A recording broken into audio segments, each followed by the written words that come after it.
Hello everyone, welcome to the channel, or welcome back. I am Chris. This is Kings and Generals, How the American Civil War Happened, Road to War. I'm going to click that thumbs up. If you can do the same for me, that helps out tremendously. Subscribe to the channel. You can donate to the channel through the thanks button. I have one just like that. Click on that.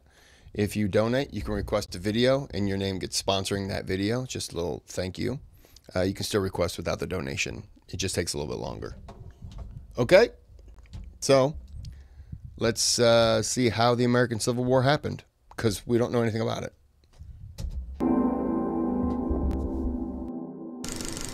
The American Civil War only became inevitable after American leaders repeatedly failed to defuse the tensions. Indeed, the deadliest war in American history was not a foregone conclusion, but short-sighted deals, ineffective compromises, and indifference allowed tensions to simmer until they boiled over. Despite Excuse me. It wasn't, by the way, overnight. This was from the Revolutionary War, kicking the can down the road until finally, I mean, you could say, let's say George Washington's presidency, so 1789, kicking the can down the road until, I mean, it was really before then, but let's say 1789 to 1861. You got 72 years, but you could go as far back as 1776. So there was just a lot of, we did enough, we made a country, we're not going to solve all the issues. And yeah, kind of like our debt, just keep pushing it back. No one wants their taxes raised. Everyone wants a tax cut. But eventually that bill's due. Despite early action against slavery, America's founders chose to let slavery die out naturally rather than outright kill it.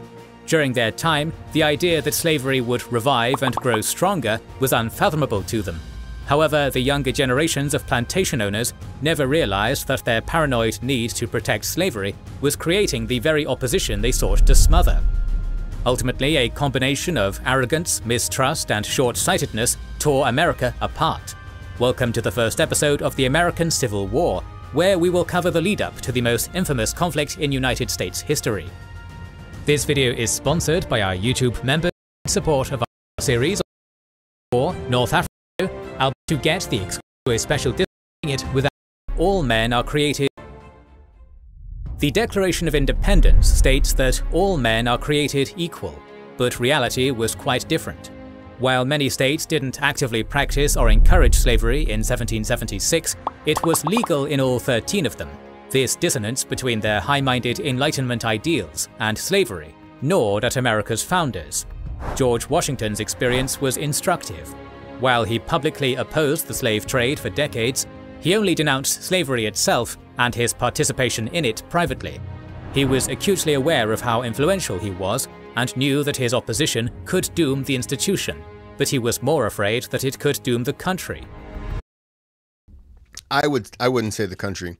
I'll disagree with that. I'll say that he didn't want to be that Southern gentleman who didn't want to point out the obvious, that it's a bad thing, and have the other Southern plantation owners and slave owners be mad at him, because that was important back then to him. Washington fully agreed with Thomas Jefferson's assessment that slavery was the greatest threat to the new nation's unity, as well as a terrible evil that eroded the moral character of humanity. However, Washington knew that his contemporaries would never willingly end slavery outright, and he considered America too fragile to survive that confrontation. State factionalism nearly ripped apart the Continental Army, paralyzed the Continental and Confederation Congress, nearly derailed the Constitutional Convention, and finally caused bitter congressional fights during his presidency.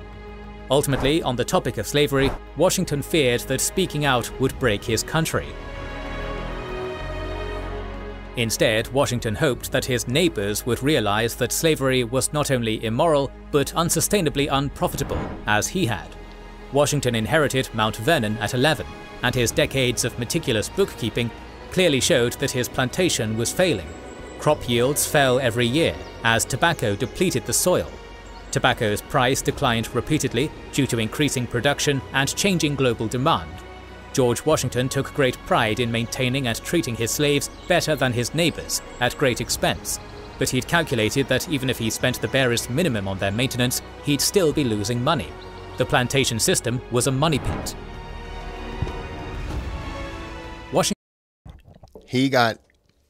He refused to break up families. And so near the end, after his presidency, during his presidency, near the end of his life, he had so many slaves that couldn't work because of old age, or they were just infirm, or infirm, is that the word? They were too old, they were injured, or they were too young. He didn't have enough hands, and a lot of what he was producing, food-wise, wasn't going to be sold.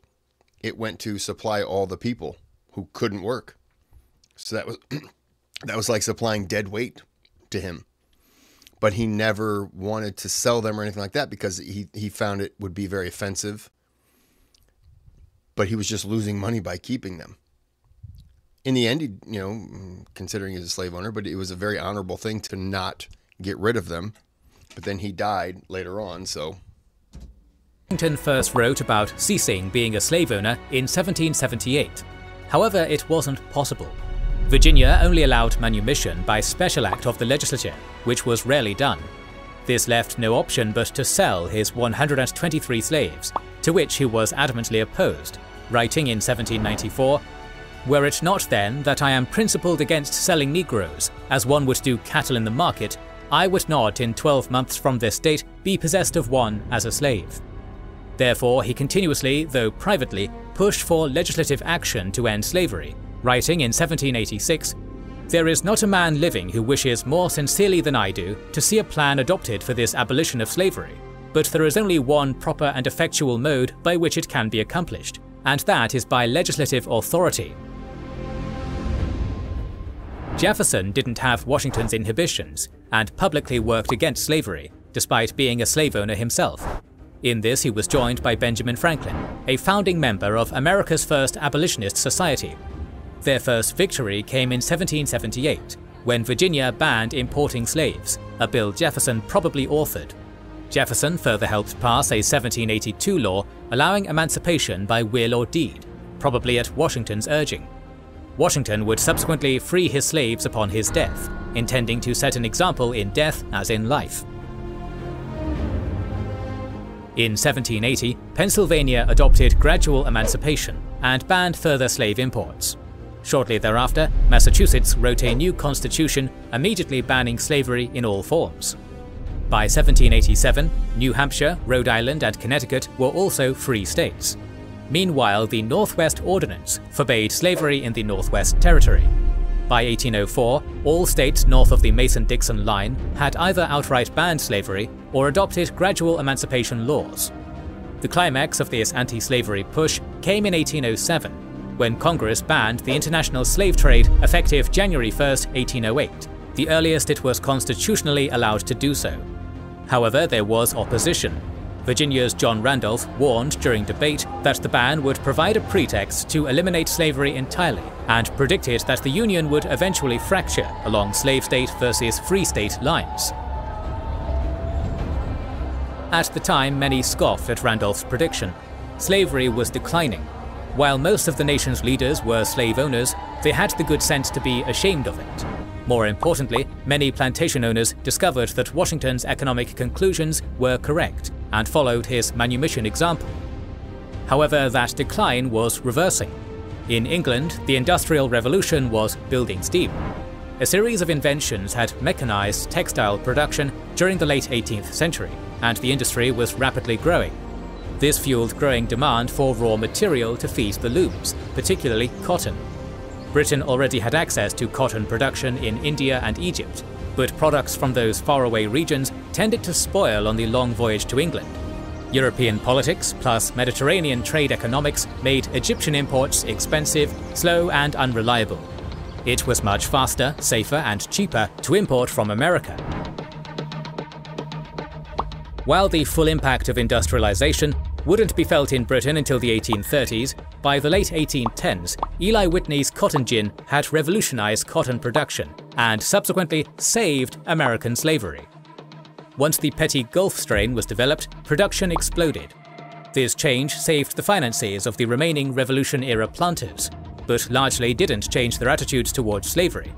They'd never known slavery as anything but a declining institution and a necessary evil. This revival in their closing years was too little too late. However, their sons and grandsons came to the opposite conclusion.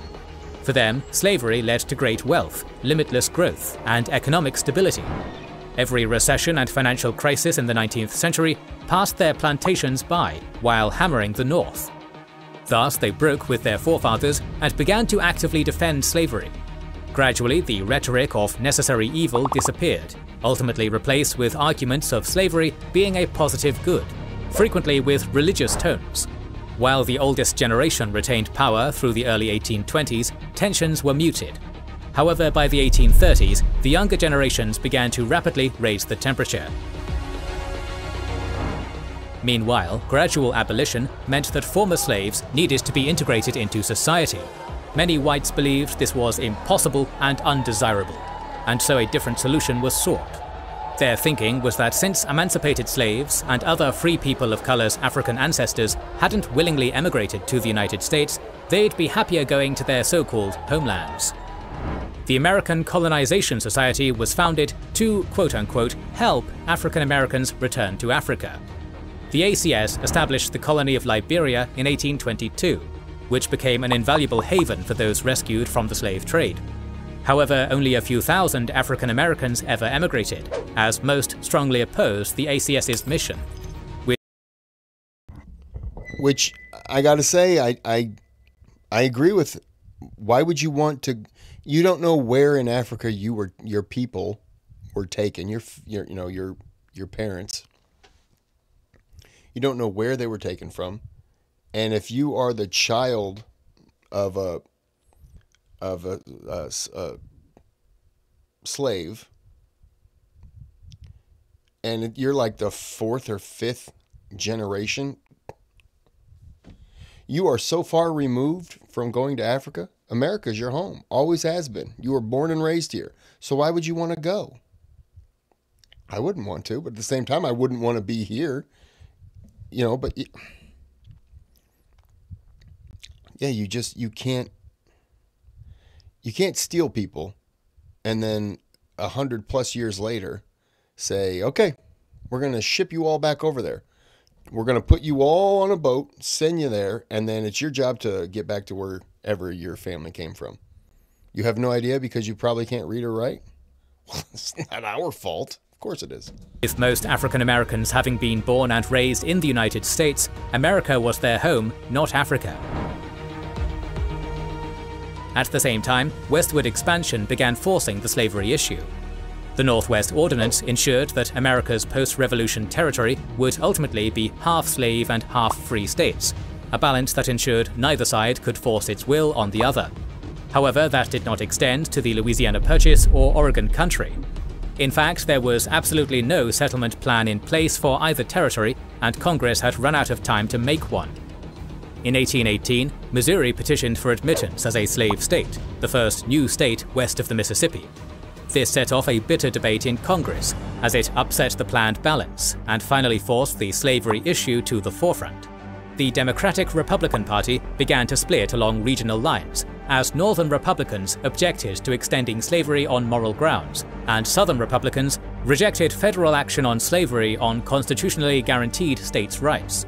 This debate remained deadlocked until Maine petitioned for admittance as a free state in 1820. This enabled Kentucky Senator Henry Clay to broker a compromise. Missouri would enter as a slave state, balanced by Maine entering free. Henry Clay, by the way, a Kentucky slave owner who didn't really care for slavery. He is also credited by Abraham Lincoln as being somebody who Lincoln looked to. But he was considered Clay was considered a war hawk during the War of 1812, which is past. Thereafter, slavery would be allowed in new states south of Missouri's southern border and banned above it. Both sides found this acceptable, as the Western Territory wasn't suitable for plantation farming. However, as the generational changeover began, the compromise would be questioned. While Southerners were pleased that efforts to completely ban slavery in the West failed, their share of the Louisiana Purchase was minuscule compared to the territory designated free. They'd soon question the wisdom of the compromise and look toward territorial acquisition south of the line to fix the imbalance. This would lead to an era of military adventuring known as filibustering, where American mercenaries sought to seize Caribbean islands and Latin American countries to become new slave states.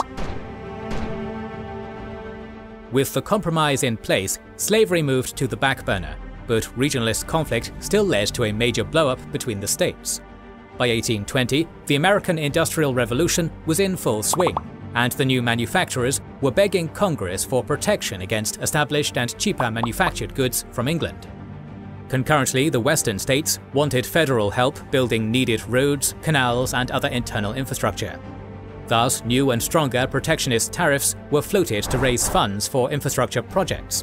However, southern agricultural exports were heavily affected by tariffs already, leading to vehement southern opposition to more protectionism. Thus, a cabal of southern congressmen concocted a political ploy to permanently defeat protectionism. The Mid-Atlantic and Western congressmen would support any tariff increase, while the South would oppose any tariff. New England was more variable, and thus the target of the ploy. Thus, the cabal drafted the sympathetic Martin Van Buren from New York to draft a tariff bill that was guaranteed to fail by taxing New England's material imports. With Southerners co-sponsoring the bill, they'd appear conciliatory. When New England opposed the bill, the South would withdraw support, killing the bill. New England would take the blame, and any future protectionist tariffs would be dead on arrival thanks to the lesson of this abominable bill.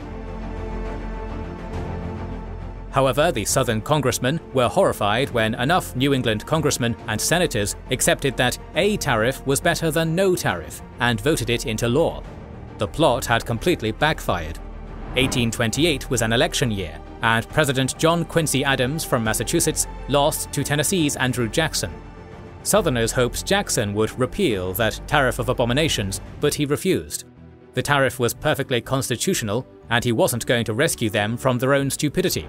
This caused a very public blow-up with Vice President John C. Calhoun from South Carolina, which only served to harden the president's position.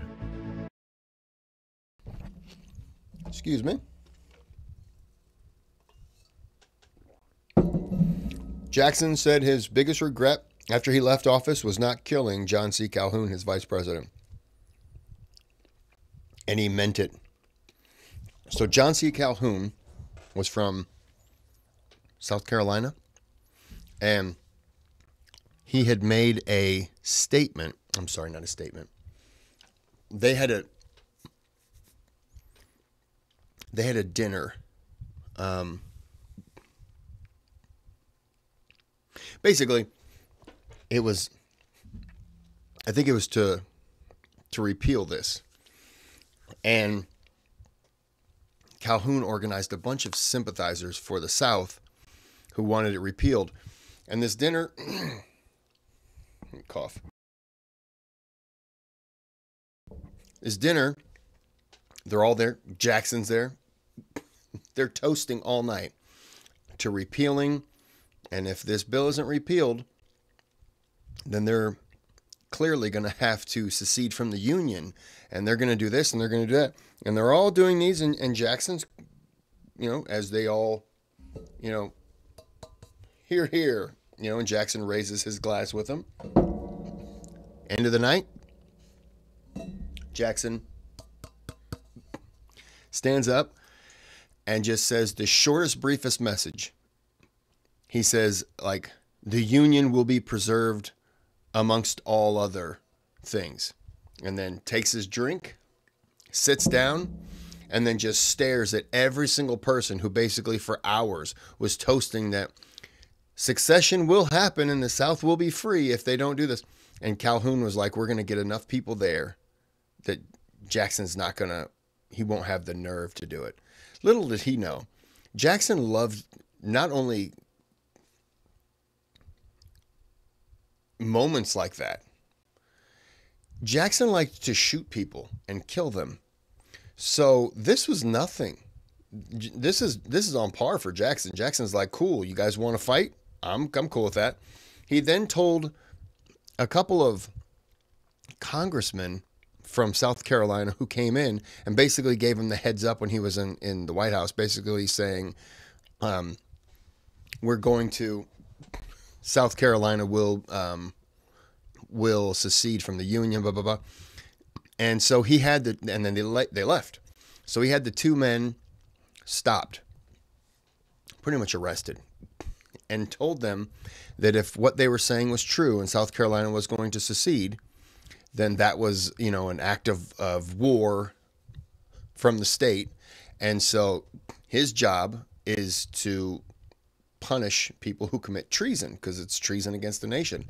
So he told them, you're not going home. We're going to build a galley out in the front of the White House lawn, and you two will be the first two that are hung for these hanged, for these actions. Then he told people he was going to get an army and march through South Carolina, hanging every man, woman, child, and pet from every available branch on every single tree in the entire state. He was going to burn that state to the ground and then refill it with patriots. And those people were like, oh yeah, that's right, I forgot. Andrew Jackson, he don't play this game. Yeah, we were just joking. We were only joking. We were just getting a rise out of you. And then they tried to tickle his ribs. See, we were just joking. He was just like, cool. Well, I wasn't. So now you know how it goes. So we're getting the lumber right now. Did you want to see yourself drop with a noose around your throat? And they're like, no, we're going to go home and eat some spaghetti probably. And he's like, cool. See you guys later. Just remember what you said. And they were like, yep, remembered. Jackson did not play. Jackson single-handedly, it could have went, and John C. Calhoun was another war hawk who very well could have bullied another president, but he was not going to bully Jackson. And Jackson hated him. So he was really defiant against Calhoun. And Calhoun was defiant against him because he hated him as well. Sorry about the rant. The tariff lasted until 1832, and despite predictions, didn't actually crush the southern economy, as the price of cotton rose faster than the tariff rates. However, nobody likes taxes, and the lost potential profit cut deeply into the planter's psyche. In 1832, tariff rates were reduced, but not to South Carolina's satisfaction, and at Calhoun's urging, a special convention declared that the tariff was unconstitutional and could not be enforced in South Carolina, and the state would This is what I'm talking about. I'm sorry. So this is what I was speaking about. secede from the Union if anyone tried. Forced in South Carolina, and the state would secede from the Union if anyone tried. Nullification and secession was first floated in 1798 by Jefferson and James Madison in response to the Alien and Sedition Acts. I just put candy in my mouth, and I'm sorry. One of the people Jackson visited was James Madison and asked him about, can a state leave the Union? And Madison said no. So he is talking to somebody who was one of the founding fathers. However, as these ideas flew in the face of the Constitution's Supremacy Clause and fundamentally undermined the concept of central governance, the Supreme Court would gradually rule against most of their arguments. They'd been revived in 1814 over the War of 1812, but its conclusion completely delegitimized both concepts. Calhoun and his allies revived the ideas again to protect their home state's interests. This plan quickly slammed into an immovable object named Andrew Jackson. Despite being a proud Southern slave owner, he was a staunch Unionist and conflated nullification with treason. An enraged Jackson threatened to enforce the tariff by raising an army, leading it to Charleston and personally hanging nullification's supporters. Finding that no other state publicly supported them, and knowing that Jackson never made an idle threat, South Carolina delayed implementation until Henry Clay brokered another compromise with Jackson's approval. On February 25th, and Jackson hated Henry Clay. So just think about that. He hates him so much as well because of the presidential election that got John Quincy Adams. This is not related. But he hated Henry Clay, but he respected him enough that Henry Clay had some sway when it came to giving speeches and stuff like that. He was really good. And Henry Clay stepped in because he was friends with Calhoun, and he stepped in to basically try to broker something, and Jackson was like, okay. Because he knew Clay's side. Clay was more on his side. But he was, okay, broker it. And, I mean, you got to work with your enemies at times, right? And Jackson did not like Clay. Clay did not like Jackson. But they were able to work together, and that's the important part. Congress passed the Force Bill, enabling Jackson to use military force to enforce the law, alongside the Compromise Tariff, which would reduce and equalize tariff rates over the next 10 years. With its face saved, South Carolina withdrew its nullification threat. However, Jackson predicted that the tariff was only a pretext, and disunion and Southern Confederacy the real object.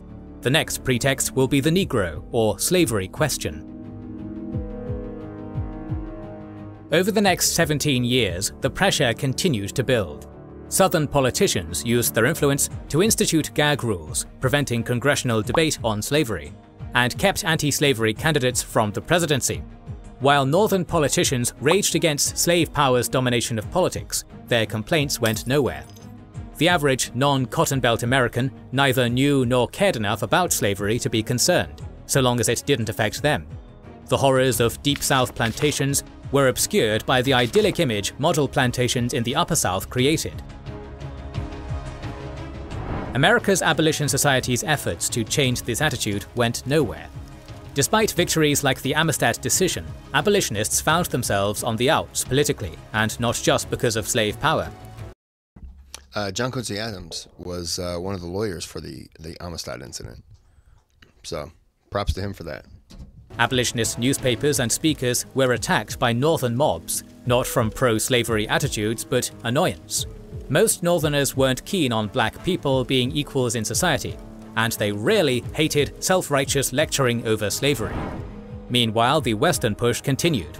Texas was annexed in 1845, and the subsequent Mexican-American War won additional territory. Again, the lion's share of the new territory was above the Missouri Compromise line, causing Southern discontent.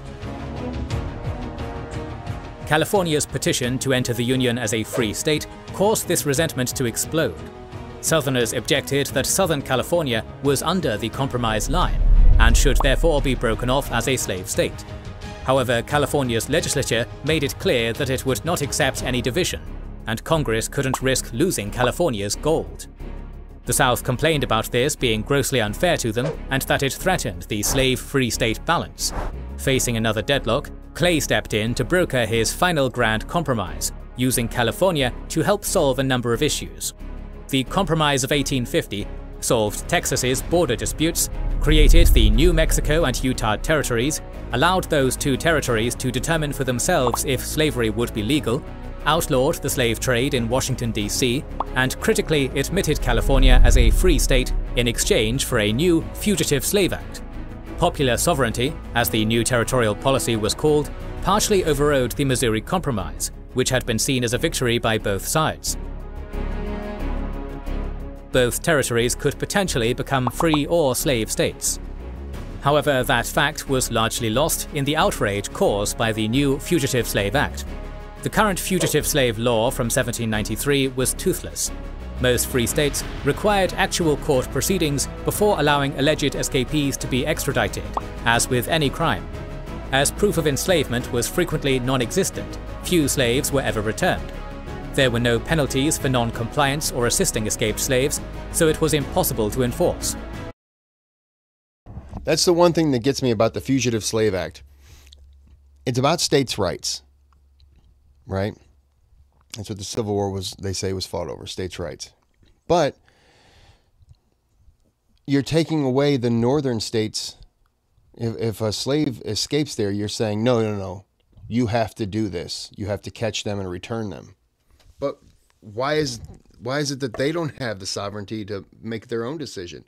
Why can't they have, the ability to say, hey, if a slave escapes here, he's free? No, no, no, you have to turn him over. Well, then we don't have the right. Our state doesn't have the right. Your state rights trump our state rights. That's just one of the things. But there's a lot of things that happen. Therefore, federal officials rarely bothered trying. The compromise finally gave slave owners the stronger law they'd been demanding for decades. Now, federal officials were required to actively hunt down escapees or be heavily fined. There were also financial rewards for bringing in an escaped slave. The only evidence required or allowed was the slave owner's testimony, and the accused wasn't allowed to speak in their defense. Moreover, citizens were required under penalty of fines or imprisonment to report escaping slaves and assist officials in their capture. The act outraged all sectors of northern society. Northern judges and law enforcement were outraged at the lack of habeas corpus protections, which led to numerous free blacks being kidnapped into slavery. The politicians were angered at their states' rights being trampled, despite Southerners constantly citing states' rights to defend slavery. However, common citizens were the most outraged. Prior to 1850, they were apathetic at best towards slavery. It didn't affect them. The act turned that apathy into righteous indignation and rage. How dare Southerners involve them in their peculiar institution? The more they were forced to learn about slavery, the more they detested it, a process accelerated in 1852 by Uncle Tom's Cabin. The slave owners had barely finished toasting their victory when shocking news of Northern resistance arrived. Vermont effectively nullified the act by requiring a judicial process before extradition of accused slaves, and refused to back down when threatened by President Millard Fillmore. Slave catchers were attacked by mobs, and jails were stormed to free captured slaves. Moreover, juries acquitted anyone tried for aiding escaped slaves. Despite rhetoric painting all Northerners as abolitionist agitators for years, most Southern politicians were aware of abolition's unpopularity. They'd hoped that Northern apathy concealed a secret enthusiasm for slavery, and that the act would push them to support it openly. They could not have been more wrong, and now reality matched their rhetoric. To their horror, the South had created the very opposition they'd always imagined, and had to face an increasingly hostile North. The countdown to the American Civil War began in 1854. Illinois Senator Stephen A. Douglas was apathetic about slavery, but cared deeply about railroads. He wanted a transcontinental railroad, and he wanted Chicago to be its origin. However, Southern senators were blocking all legislation organizing the territory west of Missouri. The Missouri Compromise guaranteed that the remaining unorganized territory would become free states, and that was now anathema. Without organization, there could be no development, and consequently no railway. Therefore, Douglas made a deal. In exchange for organizing Kansas and Nebraska territories, the Missouri Compromise would be replaced by popular sovereignty. However, Douglas didn't realize that the Kansas-Nebraska Act would unleash the 70 years of pent-up tension. Join us next time as Bleeding Kansas opens a wound that will drown a nation. If you don't want to miss that and many other historical videos, make sure you are subscribed and have pressed the bell button. Please. Okay, that's part one. We will stop it there, and we will come back with part two, which I almost started recording first, but then happened to see this on the corner of the screen and thought, what's that? Okay. All right, so this is how the American Civil War happened. Road to the war. Like I said at the beginning, I mean, you could take it, I mean, obviously you could go all the way back to, what, 1619? 1619 when the first slaves were, I think that was the year. You could take it all the way back there. You could go to the Revolutionary War, but I mean, still, this has just been, like I say, just kicking the can down the road and just building up the tension. And eventually it's like a tea kettle boiling. So anyways, we're going to end there. And we'll be back with part 2. But until then, have a good day, have a good night.